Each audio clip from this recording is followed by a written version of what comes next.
करना है तो फिर से एक्ट में पूरे चेंजेस करने पड़ते थे। अब गवर्नमेंट ने बोला है कि जो हम नोटिफाई करेंगे वो डिसेबिलिटीज को हम एक्सेप्ट और एक्रेडिट करेंगे। तो गवर्नमेंट के पास उन्होंने इजी कर दिया है नहीं डिसेबिलिटीज को रिकॉग्नाइज करना।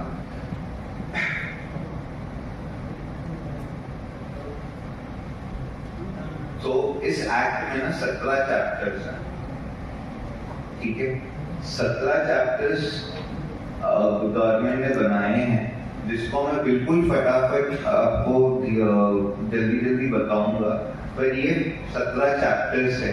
अगर किसी को रेफरेंस के लिए चाहिए तो इसको फोटो ले लीजिए, फिर हम चैप्टर वाइज उसको ये करेंगे। डेफिनेशन हम देख चुके हैं, अब हम राइट्स एंड एंटाइटलमेंट्स देखेंगे इसके बाद। बट एक बार अगर आपको चाहिए इसका तो आप एक फोटो ले सकते हैं।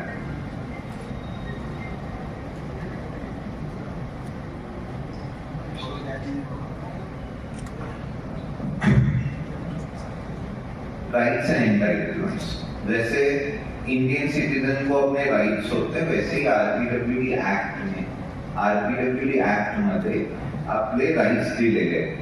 त्याच्यात मी 5 गोष्टी खूप इम्पॉर्टंट आहेत ते हायलाइट केलेले आहेत त्याच्या या स्लाइड मध्ये।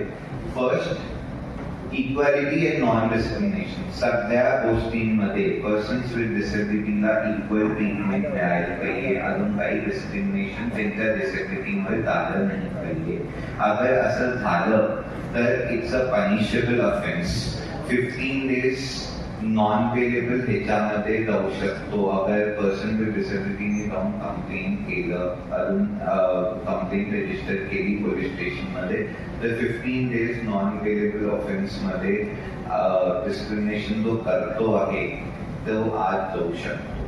गव्हर्नमेंटनी हे राईट दिलेले पर्सन्स विथ डिसेबिलिटीजला की सोशल स्टिग्मामुळे, ॲटिट्यूडनल बॅरियर्समुळे त्यांना डिस्क्रिमिनेशन नहीं हो, अनइक्वल अपॉर्च्युनिटी मिळावं। Second, women and children with disabilities has representative rights दिलेले आहेत त्यांना। कारण का असं असतं की एक वुमेन विथ डिसेबिलिटी जेव्हा मूल करतं तेव्हा खूप लोकांना असं वाटतं की ते डिसेबल्ड आहेत म्हणून मुलगा पण डिसेबल्ड असेल का, असं काही तर असेल, नाही तर खूप त्रास होईल, इट्स बर्डन वाटतं त्या लोकांना। तर ते मुलाला अबॉर्ट करून टाकतात। खूप सारे केसेस होतात इंडियामध्ये। त्याला गव्हर्नमेंटनी ऍक्टच्या थ्रू सांगितलंय की त्यांना राईट आहे, आपण कोणी नाही होत त्याला थांबायला।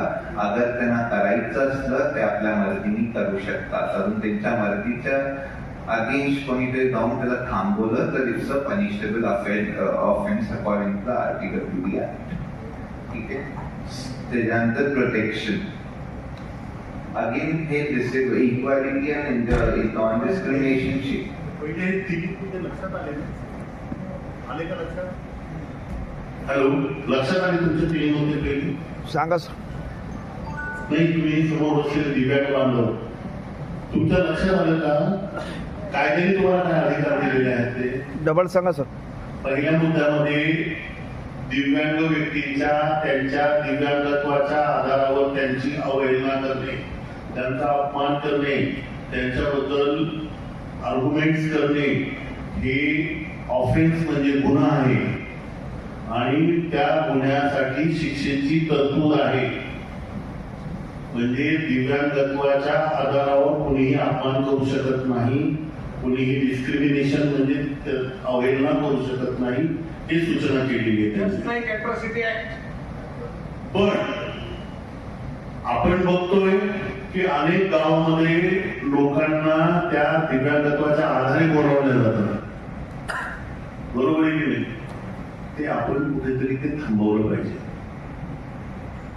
वुमेन अँड चिल्ड्रनचाच तिथं मुद्दा आहे की दिव्यांग मुलांना आणि महिलांना जे अधिकार दिले तेच दिव्यांगांना दिले, आणि इथे काय कल्चरली प्रोटेक्शन